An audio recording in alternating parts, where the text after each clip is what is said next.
Welcome back to the Deep Dive. It is Monday, February 16th, 2026. Hope everyone's week is off to a good start. I hope so too. But I have to ask you a question right off the bat, and you have to be honest. Okay, I'm ready. Did you wake up this morning, grab your coffee, look at your feed, and just feel confused? Confused is a very mild way to put it. I think disoriented might be the word. Exactly. Disoriented. Like you might have accidentally slipped through a wormhole. 100%. Because if you're anything like me, you saw the trending topics and thought, wait a minute, is my phone broken? Did I time travel back to 2021? It really does feel like a glitch in the simulation, doesn't it? It does. I mean, we are sitting here in 2026. We have self-driving cars that, they actually work now. We have AI assistants that run our households. For better or worse. Right. And yet the internet is currently just absolutely ablaze with a conflict that feels like it belongs in a museum of internet history.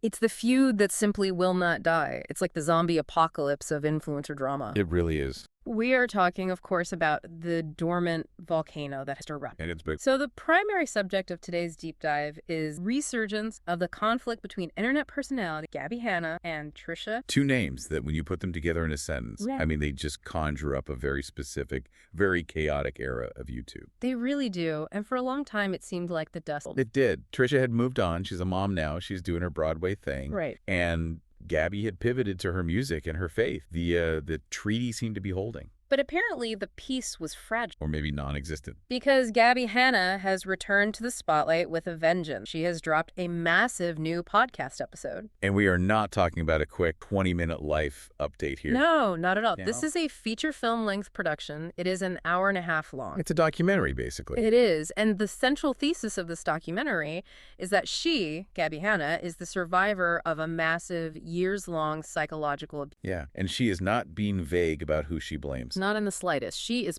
pointing the finger squarely at Trisha. She's claiming that Trisha didn't just bully her. She claims Trisha spearheaded a systematic dismantling of her reputation, her reality, and her sanity. Spearhead. That's the word she uses. It's a very strong word. So our mission today is to sift through the noise. And let me tell you, there is a lot of noise. How much? We have what the internet calls receipts. We have text messages, we have accusations of gaslighting, we have these technical breakdowns of YouTube dashboards. And spouses are involved now. Right, spouses are involved. We are going to look at the anatomy of an internet smear campaign versus what might just be a total lack of personal accountability. It's a really complex web, and to help us navigate this, we are grounding our discussion primarily in a very, very detailed analysis from the commentary channel Vangelina, Skov. The legendary source for this kind of thing, just top-tier internet archaeology. Absolutely. Vangelina Skov has done the heavy lifting here. She has watched Gabbie's new podcast. She's analyzed the recent TikTok. And this is the crucial part.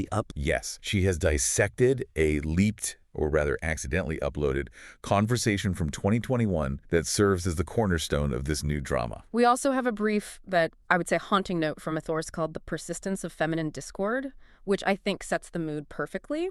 But let's just jump right into it. Section 1, the catalyst. How did we get here? In February 2026. Well, the event that kicked this all off is weird. It's just technically weird. So Gabbie Hanna released this new hour-and-a-half-long podcast episode. It features her husband, which is a new dynamic. Okay, so that was the planned content. That was the plan. But simultaneously, at the exact same time the new episode went live, a video from 2021 just appeared on her channel. And this wasn't just any video. No. This was the lost arc of this feud. Yeah, it really was. It was an old private podcast recording with Trisha Paytas from back when they were in the thick of their beef. It's the footage everyone knew existed, but no one had ever seen. And Gabbie's story, her official explanation, is that this was a total accident. Right. She went on her Instagram story almost immediately after it happened. We have the transcript of that story. What'd she say? She said, quote, "I just uploaded my podcast and then accidentally made public a video that was private from 2021. I was thinking about just unlisting it really quick, but it's too late. It's out." It's too late. It's out. It sounds so casual, like, oops, I dropped my ice cream on the sidewalk. Exactly. Oh, well, 5-second rule.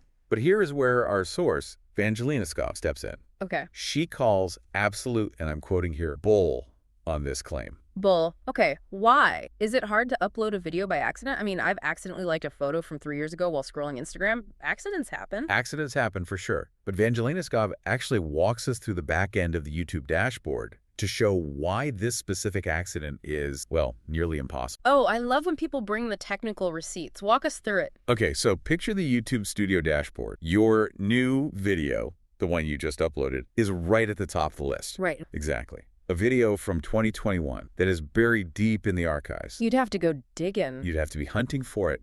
Vangelina Skov demonstrates this. She's going back 3 full pages of content just to get to a few months ago. So to get to 2021, you are doing some serious archaeological digging. You're clicking next page, next page, next page. It takes time. Okay, so let's say she finds the video. Maybe she just clicked it by mistake. Even if she clicked it by mistake, that doesn't publish it. Oh. Once you click into the video's details, you have to go to the visibility setting. It's a drop-down menu.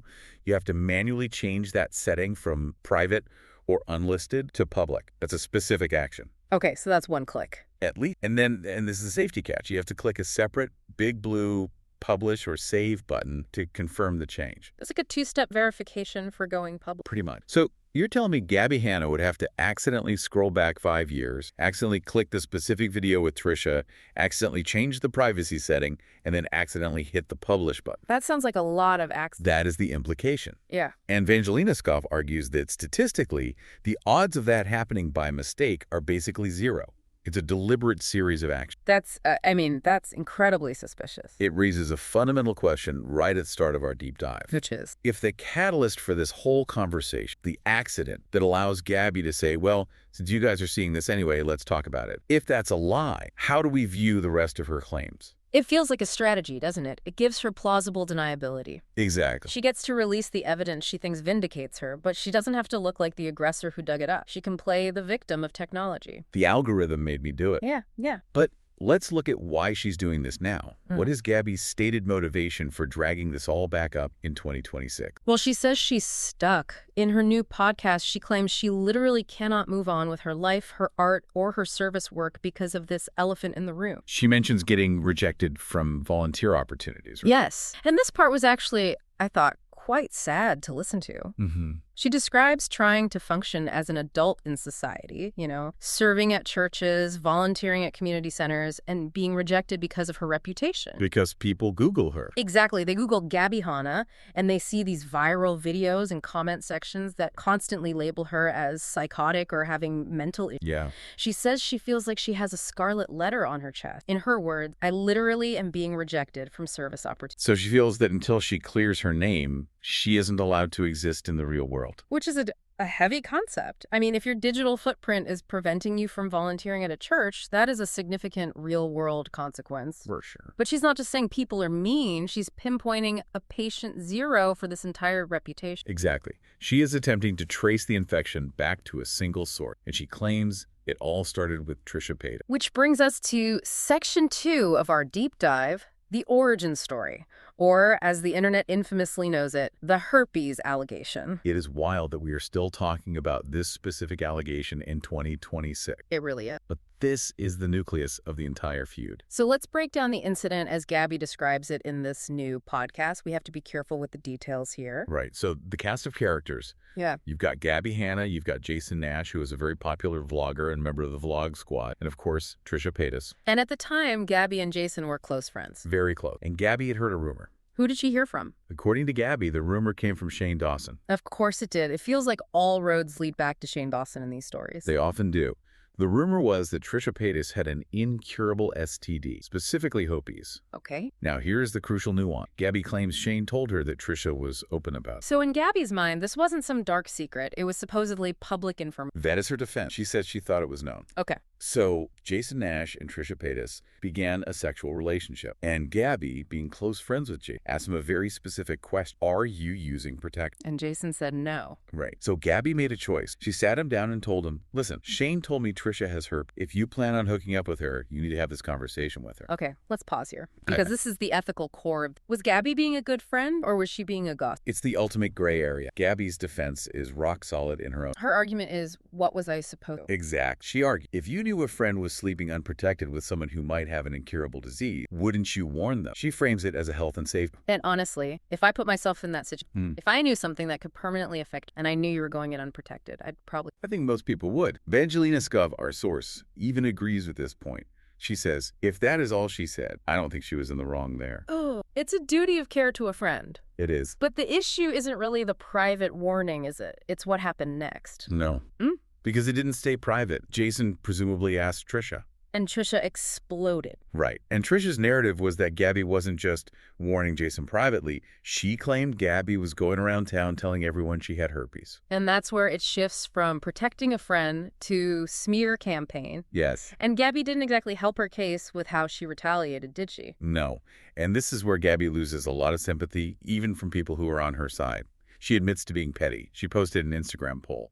Oh God, the poll. I remember this. It was so messy. The poll asked her millions of followers, if you found out your friend is sleeping with somebody who might have an incurable STD, would you tell them? See, that's where the private concern defense just completely falls apart. It does. Because even if she didn't name name, the internet is a detective agency. Precisely. Gabbie claims she was vague enough. She says in her podcast, there was no clue that it was about Trisha at all. Come on. But Vangelina Skov points out that in the context of the Vlog Squad drama at the time, everyone knew who was sleeping with whom. It was a neon sign pointing directly at Trisha. So she took a private health matter regarding her friend's partner and turned it into content for engagement. Which, of course, triggered a nuclear response from Trisha. And this leads us to the narrative war, Section 3, stalking versus... Because Trisha didn't just say Gabbie is a gossip. She went much, much darker. This is where the terminology shifts in a big way. Trisha released a barrage of videos labeling Gabbie a delusional stalker, crazy, and obsessed. I remember Trisha claiming she was afraid for her life, like literally claiming Gabbie might murder her. Yes, Trisha claimed she had to hire security. She painted this picture of Gabbie as this unhinged threat who was going to show up at her doorstep, single white female style. And Gabbie says this narrative, this Gabbie is a stalker story, is what destroyed her life. She argues that this narrative was adopted by the internet at large, including big names like Ethan Klein from the H3 podcast and, various drama channels. She describes it as being gaslighted on a global scale. She says she was told she was crazy so many times that she started to believe she might actually be insane. She uses a very specific analogy in her defense, which I found interesting. She compares the situation to the movie Mean Girls. It's a fascinating choice of analogy. It is. She positions herself as Caddy Heron, the new girl, the outsider who gets sucked in. And Trisha as Regina George, the manipulator. Exact. Gabbie claims Trisha was projecting. Like, Trisha would accuse Gabbie of copying her outfits or showing up uninvited, but Gabbie says Trisha was the one doing those things. And there is a key detail Gabbie uses to debunk the stalker claim, a really important one. What's that? She asserts, quite passionately, that she didn't even know where Trisha lived. That's a pretty strong defense against showing up uninvited. It's the ultimate defense. If you don't have the address, you can't stalk someone at their home. Theoretically, yes. And as we will see in the receipts, she might be telling the truth about that specific detail. She might be. But before we get to the receipts, we have to talk about the psychological abuse. Because in this new podcast, Gabbie isn't just venting, she's diagnosing. This was a moment that the source, Vangelina Skov, really flagged. It's very 2026. It is. What happens? Gabbie pulls out her phone and reads a definition of psychology, but she's reading it from ChatGPT.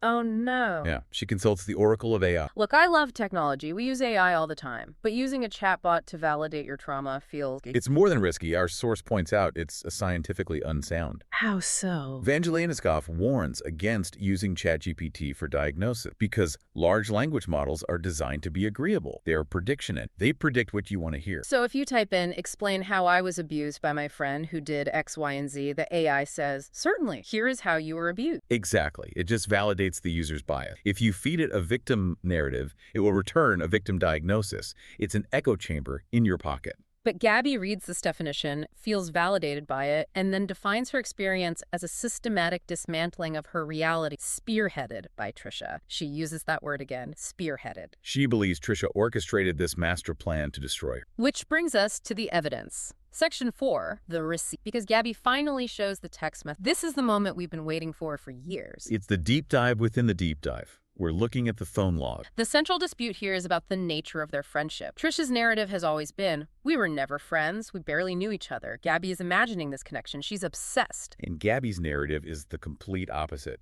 We were real friends. We texted intimately about mental health, poetry, loneliness. We connected on a deep level. So Vangelina Skov takes us through the text messages Gabbie shows in the video. Let's look at the poetry book first. This is the one involving the address. So Gabbie claims they exchanged poetry. The texts show Gabbie asking for Trisha's address so she can send her a poetry book she wrote. Okay, that seems like a friendly gesture. I wrote a book, I want to send it. Seems normal, but Trisha's response is baffling. She texts back, completely out of nowhere, which urgent care do you go to? Wait, what? What? She completely ignores the book. Completely ignores the request for an address. Gabbie asks about where to send a book. Trisha asks about urgent care. It's a total deflection tactic. That is painfully awkward. It's like, hey, can I come over? Hey, do you know a good dentist? It's a non sequitur. It is. Gabbie asks again, or at least implies the request again, but Trisha never provides the address. So Gabbie was telling the truth. She didn't know where Trisha lived. The receipts prove that part of her story. Technically, yes. Gabbie truthfully didn't know the address, but the interaction reveals something else, something deeper. What's that? Shows a massive disconnect. You can see Gabbie is being earnest, trying to send a gift, trying to connect. Trisha is being completely dismissive. She's deflecting, and she's keeping a wall up. It's heartbreaking in a way. You can almost feel Gabbie trying to force an intimacy that just isn't there. For sure. And didn't Trisha make a video about this later on? She did. She made a video mocking YouTubers who asked for addresses to send books, implying they just want free promo. And Gabbie took that very personally. It sounds like two people speaking completely different language. Gabbie is speaking intimate friendship, and Trisha is speaking Hollywood acquaintance. That becomes even clearer when we look at the parties. Yeah. The texts reveal these incredibly awkward encounters at events, like Joey Graceffa's birthday party. What do the texts say about that? Well, Trisha texts Gabbie expressing a lot of social anxiety. She complains about feeling ignored by Gabbie at the party. She says something like, I felt like you were dig time. Okay, so Trisha felt slighted. Yes. But then Gabbie texts back saying she felt Trisha was rude and standoffish. Wrong way. So they're both standing in the same room, both feeling insecure, and both feeling rejected by them. Exact. The host observation from our source is spot on. Texts read like two very sensitive, very insecure people completely misunderstanding each other's social cues. It doesn't read like a malicious campaign of... Not at all. It reads like social anxiety colliding with social anxiety. Trisha is insecure, so she acts cold. Gabbie is insecure, so she acts... And they both leave the party feeling hated by the other. It's a tragedy of errors. It's almost sad. It is. But Gabbie claims there's a smoking gun. She says there's a specific text that proves they were... The missing receipt. The missing receipt. This is the holy grail of her friendship defense. She claims there's a text where Trisha says, our friendship... The one piece of evidence that would prove her entire point. Exactly. Does she show it? No. Wait, what? She shows the urgent care text, she shows the party text, she shows all this other stuff, but she doesn't show the one text that proves they were best friends. That is the crucial. The source, Vangelina Skov, points out that Gabbie scrolls through phones, she talks about hard drives, she shows endless screenshots, but that specific text is never shown. That's a huge problem for her argument. It's massive. If you're going to release a feature-length documentary to prove your friend's real, you need to show the text where she says the friendship so... The absence of evidence is, in this case, evidence in itself. Right. It suggests Gabbie might be remembering the feeling of the friendship differently than the reality of... Or maybe she's conflating it with a conversation that happened in person, or maybe, it just never happened the way she remembers it. And that weakens her gaslighting argument. Because if the texts show a lopsided friendship, then Trisha wasn't necessarily lying when she said they weren't that close. Exactly. Trisha might have been cold, she might have been dismissive, but she wasn't necessarily gaslighting Gabbie about the depth of their bond. The bond might not have been that deep to begin with. So we have a catalyst that might be a lie, a friendship that might be one-sided, and a victim narrative that relies on an AI diagnosis. This leads us to Section 5, the boy who cried wolf. Why doesn't the internet believe Gabbie? This is the hurdle Gabbie can't seem to clear, and the source argues this very effectively. Gabbie's reputation issues did not start with Trisha Paytas. Right. Gabbie acts like before Trisha, she was universally beloved, the queen of the internet, but that's just not true. Not at all. And to understand why, we have to talk about the Jessie Smiles. Ooh, yeah, that's a big one. And honestly, it's much darker than the Trisha drama. It is. It's in a different league. Yeah. So for those who don't know or have forgotten, Gabbie was friends with another YouTuber, Jessie Smiles. Jessie was raped by a man named Curtis Lepore,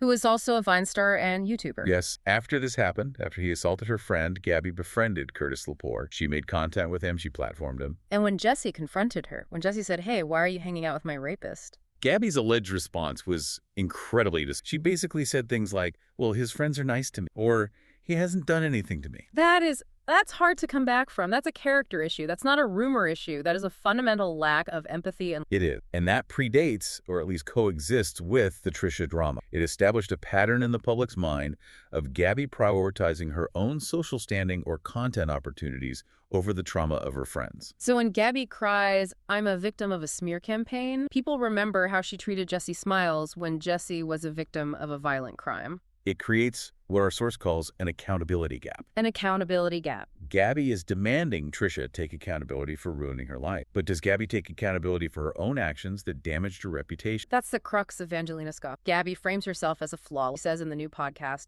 I would never... But the source points out past instances where Gabbie viciously attacked her critics. I mean, people like Rachel Oates. Oh, right. Rachel Oates is a commentary YouTuber who reviews posts. She gave Gabbie's poetry book a critical review. Yeah. It wasn't even that mean. It was just, a standard critical review. And what did Gabbie do? Gabbie went after her appearance, her career, her personal life. That doesn't exactly scream peace and love, Christian influencer. It contradicts her persona completely. And this cycle of attention seems to be repeating itself right now. Gabbie claims she wants peace, yet her recent content targets other high-profile names. She's been mentioning JoJo Siwa, Rebecca Black, Brooke Monk. It feels strategic. The expert insight here is this a genuine attempt to clear her name, or is it an addiction to online attention? The attention economy. Even negative attention pays the bills and keeps you relevant. The source suggests Gabbie triggers her own viral hate cycles by constantly bringing up old drama and attaching herself to trending names. She lights the fire and then complains about the smoke. It's the Streisand effect. If she stopped talking about it, people might actually forget. But she keeps pulling the scab off over and over again. Which brings us to the stalemate, Section 6. Because where is Trisha in all of this in 2026? That's the funny part. Trisha has largely moved on. She's married to Moses Hackman. She has a kid. She's trying to get on Broadway. She's in a different universe. Trisha has seemingly won the war by simply leaving the battlefield. Right. Although the source is fair and notes Trisha has her own history of lying. She denied the friendship when the texts clearly show friendly banter. Right. Trisha isn't innocent. She definitely gaslit Gabbie about the nature of... She made Gabbie feel crazy for thinking they were friends when there was clearly some kind of friendly rapport. Yes. And in the past, Trisha admitted to viewing Gabbie as a character on the internet rather than a real person. Which is so dehumanizing. It is. And it's what allowed her to make those harsh videos without guilt. But now, she's just indifferent. She's not making response videos. She's not engaging at all. And that indifference probably hurts Gabbie more than the hate ever. I think, and then Gabbie is February 2026, still talking about 20. Gabbie views herself as a survivor of mass scale. She believes she cannot succeed in her new life, her Christian influencer life, her musician life, until this narrative is corrected. She says she's forgiven. She says the word forgiven, but the tone. The 90-minute podcast, the release of old footage,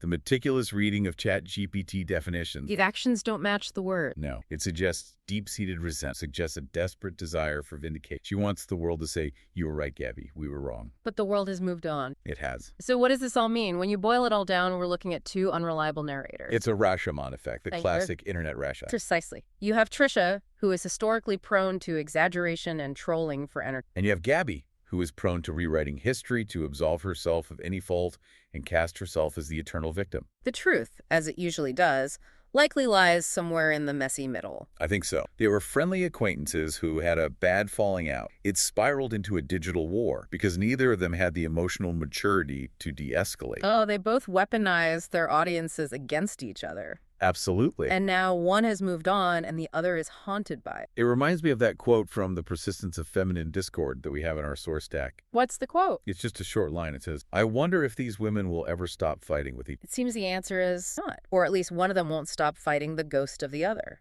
And that raises a final provocative thought for everyone. We live in an era where every text, every deleted video, every DM can be resurrected. It's terrifying when you think about it. It is. So the question is it ever possible to truly move on? Or are public figures, and by extension, all of us with a digital footprint, destined to be haunted by our past selves forever? Can you ever really start over when the internet remembers everything? That is a thought that will definitely keep me up tonight. I want to start by asking you to picture a scene. We've all seen it. You're watching a classic zombie movie. Oh, yeah. I know exactly where you're going with this. Right. You know the trope. The survivors have fought through the horde. They're exhausted. They're covered in dirt. They've lost a few friends along the way, but they made it. They think they've finally found safety. The sun is coming up. The music swells. The credits are about to roll. And then suddenly a hand bursts out of the dirt. It's the classic horror trope. Just when you thought it was safe to relax, the sequel bait happens. The monster isn't dead. It was just sleeping. Exactly. It was just sleeping.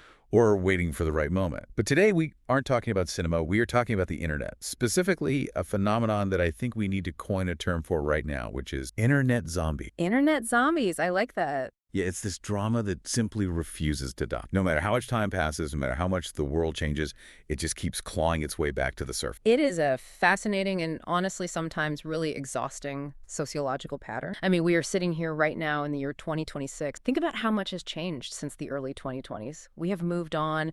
The internet has evolved. The creator economy has shifted entirely. Completely shifted, yeah. And yet, the source material we are unpacking today drags us almost against our will back to the chaotic, messy, high-stress days of 2019 through 2021. It really does feel like a time warp. I genuinely felt like I needed to check the calendar when I started reading through this stack. I thought, did I accidentally open a file from 5 years ago? Right, it feels like stepping into a time machine. But no, this is happening right now.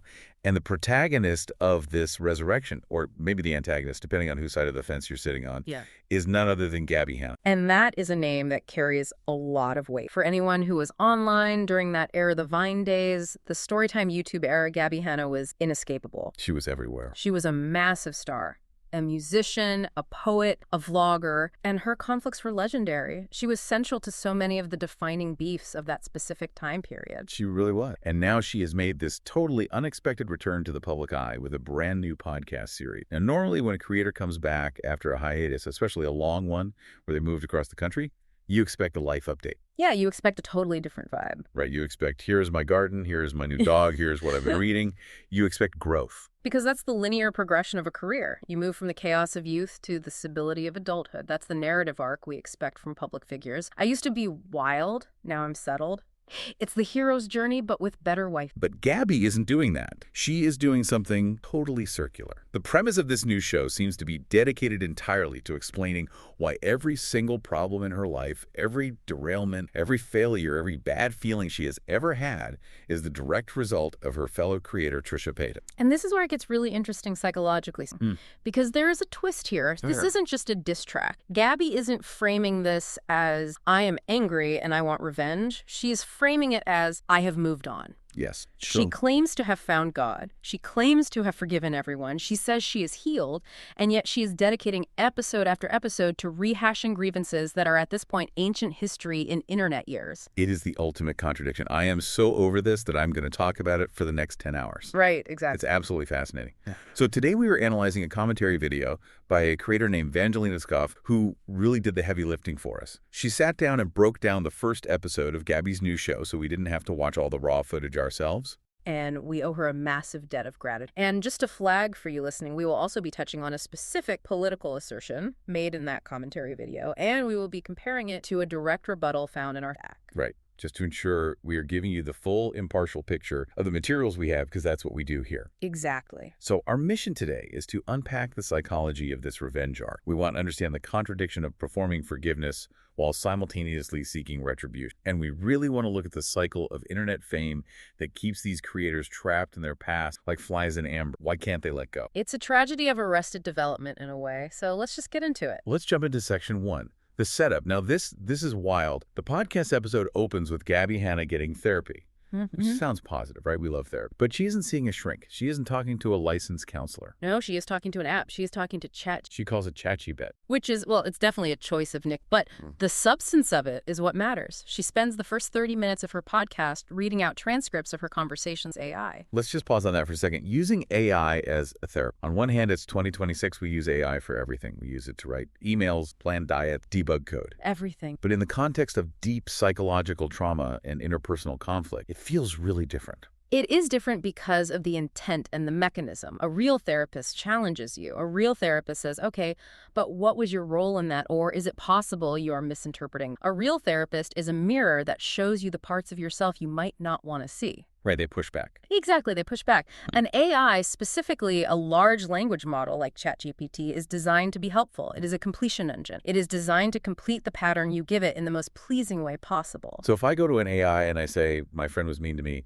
isn't that abusive? The AI is statistically very likely to say, yes, that sounds very difficult and could be considered abusive. Precisely. It is the ultimate yes. Gabbie uses the AI to validate her feelings that Trisha Paytas is the root cause of her life's derailment. She feeds the prompt, and the AI says, yes, that sounds like a... And then she presents that to her audience, not as, look what I made the computer say, but as objective proof. She's, look, even the robot agrees with me. The logic is undeniable. It's validation by algorithm. It's a completely closed loop. She's essentially talking to herself, but using the AI as a sock puppet to make it sound authoritative. Wow, a sock puppet. That's exactly what it is. And this leads us right into the core contradiction of the episode. Gabbie spends a lot of time defining biblical forgiveness. She has become very religious recently, and she wants to frame this whole project through that theological lens. And the definition she gives is actually quite sound legally and spiritually. She says, and I quote, to talk about true biblical forgiveness, you need to stop talking about your trauma. Stop talking about your abusers. Stop talking about your trauma. That is the exact quote. It's very specific. It's a very clear instruction. If you have forgiven, you let it go.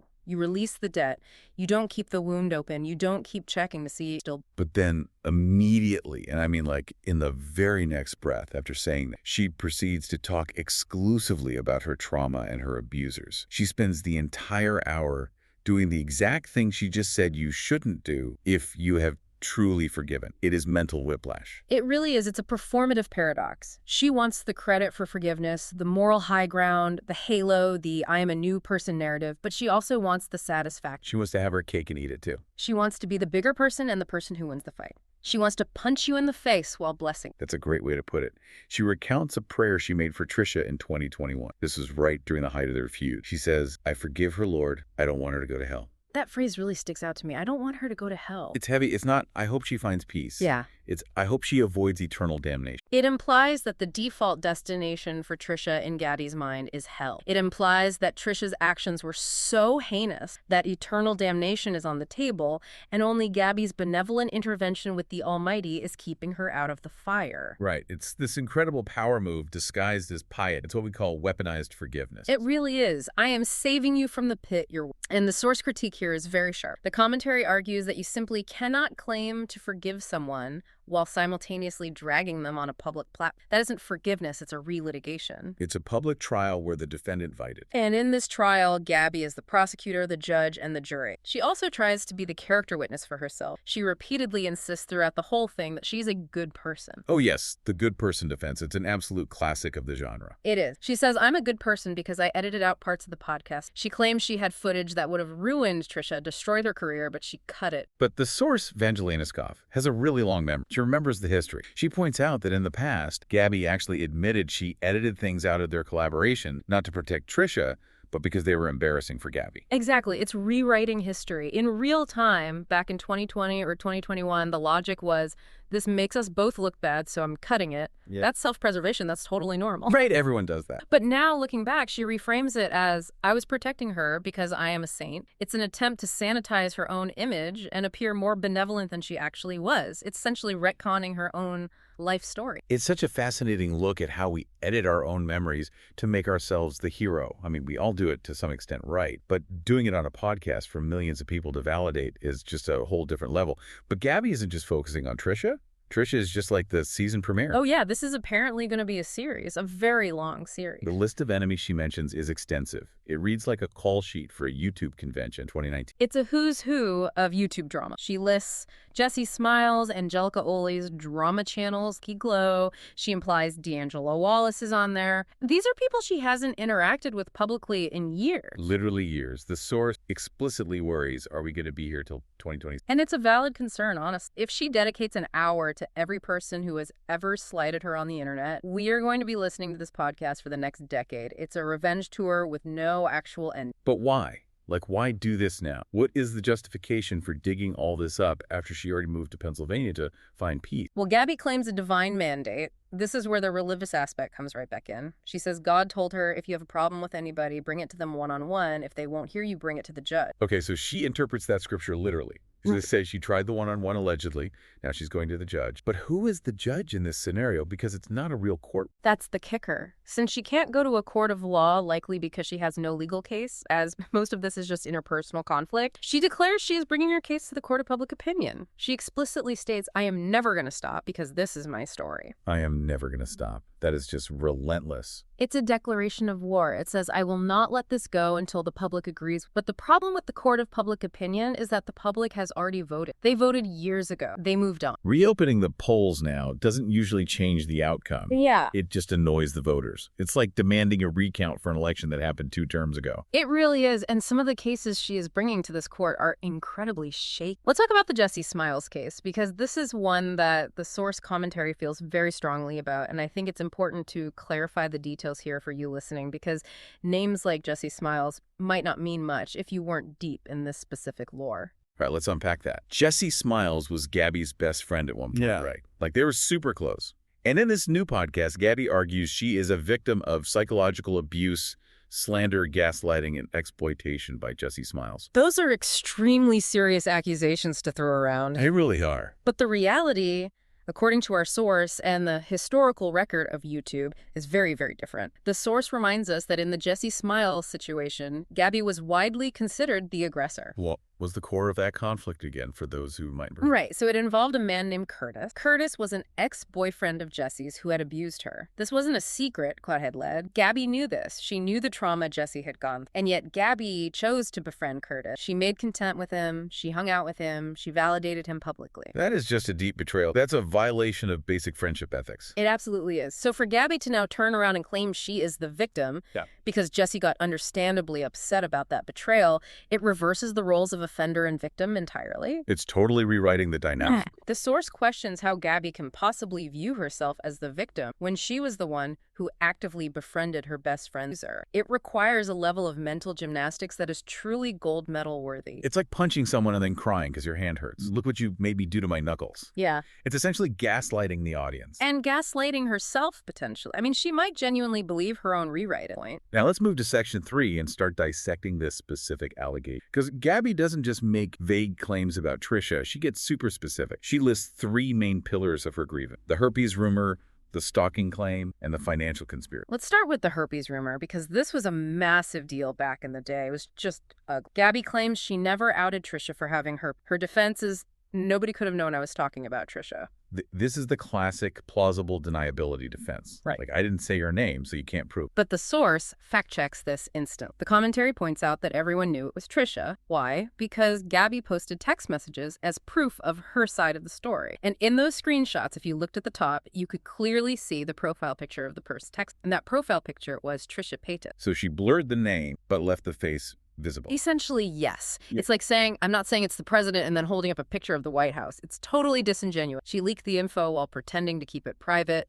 It's a way to damage someone's reputation while keeping your hands. And then there is the stalking and harassment claim. Gabbie defines Trisha's behavior as stalking. She says Trisha monitored who she talked to and dictated what she wore. Now, this is where language becomes very important. We need to be precise here.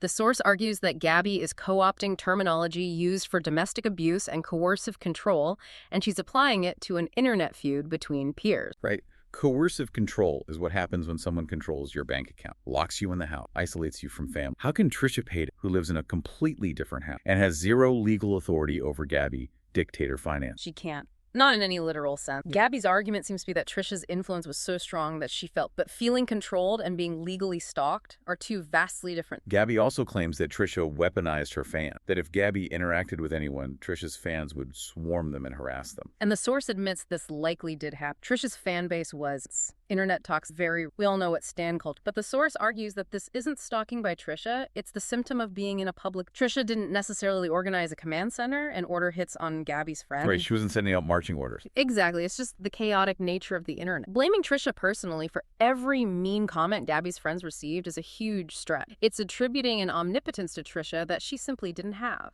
And finally, there's the financial conspiracy. This one really sounds like a spy novel. Gabbie claims drama channels, specifically Smoky Glow, and Trisha tried to ruin her finances by telling people to stop watching her. She says lawyers told her she could have wrecked them in a lawsuit for attacking her finances. Wrecked them. It's such a grandiose claim to make, but the source points out the legal reality here. Calling for a boycott is not illegal. Telling people, I don't like this person, don't support them, is not defamation. It's opinion. It's consumer activism. If I say, this restaurant has bad food, don't eat there, the chef can't sue me and wreck. Certainly can't. That is protected speech.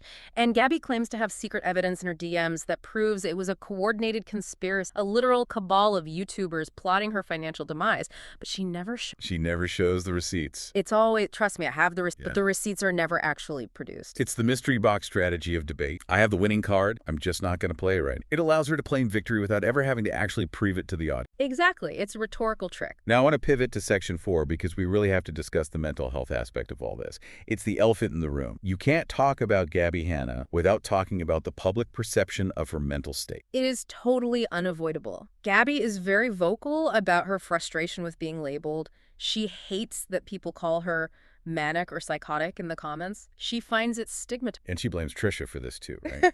She says Trisha started a rumor that she was crazy, and that's why everyone says. But the source counter-argument is that people aren't listening. They're watching Gabbie's actual content. They are trusting their own eye. They are seeing her post literally hundreds of TikToks in a single day. They are seeing the rapid cycling between I am namaste and peaceful and I will destroy you. The behavior itself is what generates the label, not a whisper campaign from 5 years ago. Exactly. If you act erratically in public, the public will call it. But Gabbie refuses to see her own role or perception. She externalizes everything. If people think she's unstable, it must be Trisha lied about. She also claims in the podcast that she never received a single ounce of constructive feedback, only bullying. Not a single ounce. That is a very bold statistical claim given the millions of comments. And is demonstrably false. The source cites a very specific example involving Rachel Oat. Rachel is a creator who reviews poetry and books. She's very academic, very calm. She reviewed Gabbie's poetry book. And she was polite, right? She wasn't roasting her. Very polite. It was a critique of the work. She said things like, the meter here is off, this metaphor doesn't land, the structure is weak. It was constructive criticism. It was exactly what Gabbie claims she wanted.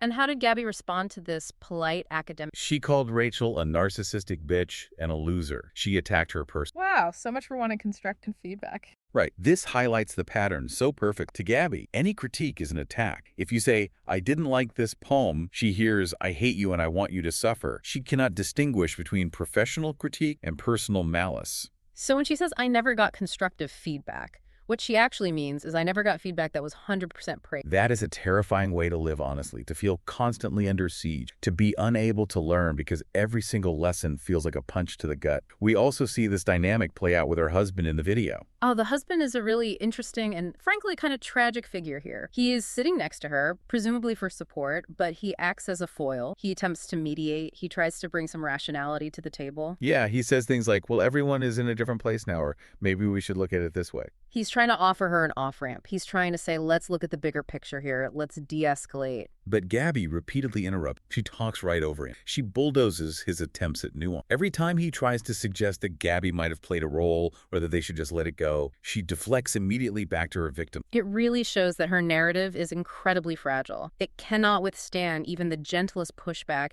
even from someone she loves and trusts. The story must be, I was wronged, and anyone who deviates from that script gets cut off. Which brings us perfectly to section 5. Two worlds colliding. We have to look at the contrast between Gabbie and Trisha in 2026 because they are in very, very different places now. It's basically a tale of the internet. The source highlights that Trisha Paytas has seemingly completely moved on. She is married, she has children, she has found stability. She isn't posting those wild exposed videos anymore. She's posting family vlogs and doing her own thing. She has successfully transitioned into a totally different phase of life. She grew up, and Gabbie acknowledges this on the podcast. She says, I'm happy for her. I want her to go to heaven. But she uses it, doesn't she? She absolutely uses it. She uses Trisha's stability as a weapon against herself. She contrasts Trisha's happy ending with her own continued suffering to prove how unjust. She's saying, look at her, the villain, living happily, while I, the victim. But Gabbie claims she is happy too. She talks about her house in Pennsylvania. She talks about finding peace away from LA. She talks about finding God. And that is the massive paradox here.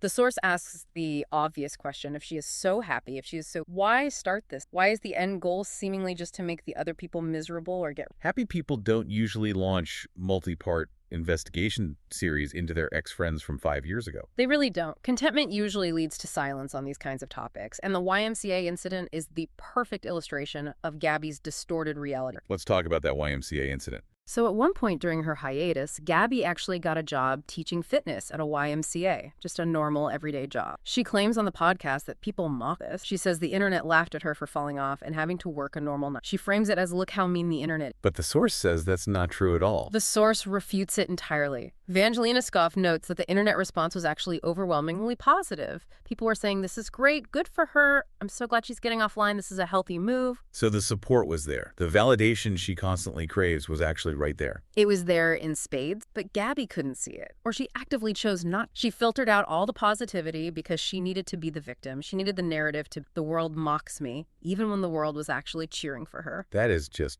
profound.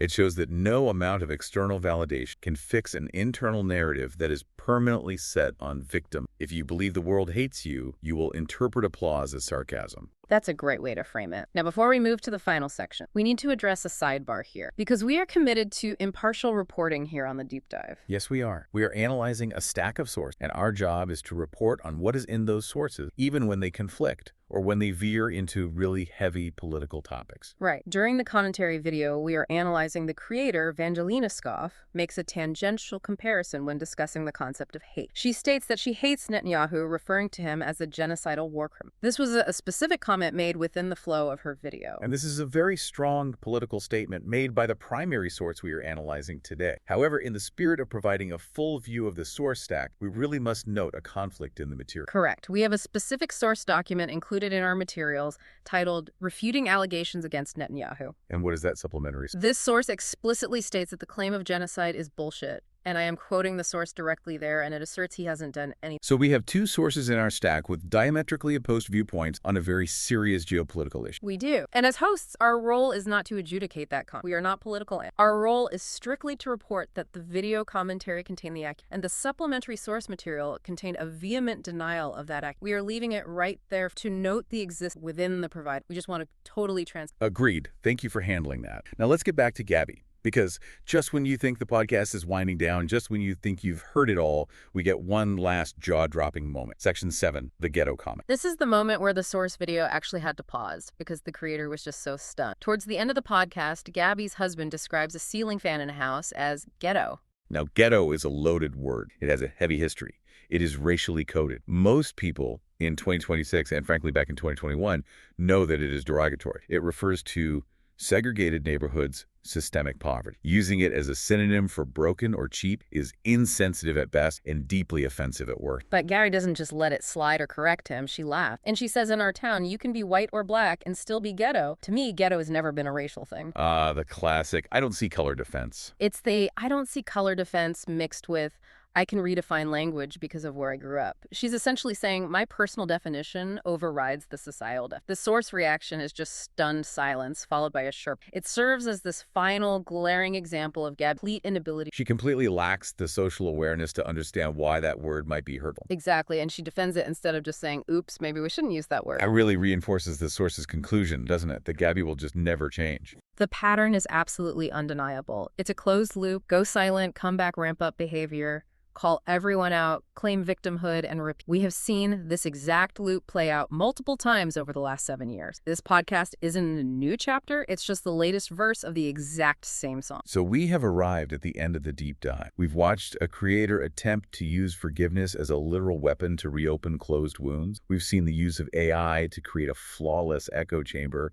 We've seen a complete revision of personal history. We have, and I think there are a few really key takeaways here for you. First is the sheer danger. Gabbie edits out dissenting voices. She interrupts her own husband. She talks to an AI that is literally programmed to agree with her. She has insulated herself from reality to the point where she simply can't see the world clearly anymore. And second is the concept of internet permanence. Yes. Even if you move to Pennsylvania, even if you get a normal job at the YM, even if you find God, the digital footprint remains. And more importantly, the desire to control that footprint. That's the real trap. Gabbie is haunted not by Trisha, but by the fact that she cannot control what the internet thinks of her. She is fighting a war against public perception that she cannot. And that leads us to our final provocative thought for you to take away today. Gabbie claims this whole series is for her testimony and for her healing. But we have to ask, is it actually possible to heal from a wound you keep picking at for an audience? That's the real question. Does the business model of the influencer require them to be fundamentally broken? Because if you resolve the trauma, you lose the content. And if you lose the content, you lose the audience. It is a vicious cycle indeed. Well, on that cheerful note, That is our deep dive for today. Thank you so much for listening to us unpack the resurrection of the internet zombies. Stay curious and maybe let the past stay in the past. See you next time.